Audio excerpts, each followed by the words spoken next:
আসসালামু আলাইকুম। Cardiac টেম্পোনেটের clinical features বা কার্ডিনাল সাইন যদি বলা হয় তাহলে এই তিনটা খুবই ইম্পর্টেন্ট মনে রাখার জন্য। এখন প্রথমেই যেটা আমি দেখানোর চেষ্টা করছি যে এইখানে মাঝে হার্ট আর তার চারপাশে ফ্লুইড জমছে, যার ফলে কি হচ্ছে হার্ট যেটা কম্প্রেসড হয়ে আছে, একদম হার্ট কম্প্রেসড হওয়ার জন্য এখানে যেমন ব্লাড এন্ট্রি নিতে পারতেছে না, ঠিক তেমনি ও কিন্তু ঠিকমতো আউটপুটও দিতে পারছে না। এর ফলে কি হবে, যেহেতু ব্লাড আসতে পারতেছে না, অর্থাৎ জুগুলার ভেনাস প্রেশার কিন্তু ওর বেড়ে যাবে, রেইজ জেভিপি। তখন কি পাবো, পেশেন্টের আমরা ডিস্টেন্ডেড নেক ভেইনস পাবো। এরপর যেহেতু সে আউটপুট ঠিক মতো দিতে পারছে না বা কার্ডিয়াক আউটপুট কমে যাচ্ছে, তখন কি হবে, হাইপোটেনশন ডেভেলপ করবে।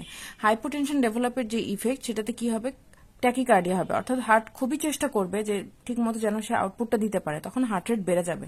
অর্থাৎ এখানে আমি রেইজ জেভিপি পাচ্ছি, হাইপোটেনশন পাচ্ছি, হাইপোটেনশন অ্যান্ড ট্যাকিকার্ডিয়া পাবো। এরপরে যেটা লাস্ট ওয়ান, সেটা হচ্ছে মাফলড হার্ট সাউন্ড। যেহেতু হার্টের চারদিকে ফ্লুইড, সে কিন্তু ঠিক মতো হার্ট বিট প্রডিউস করতে পারবে না।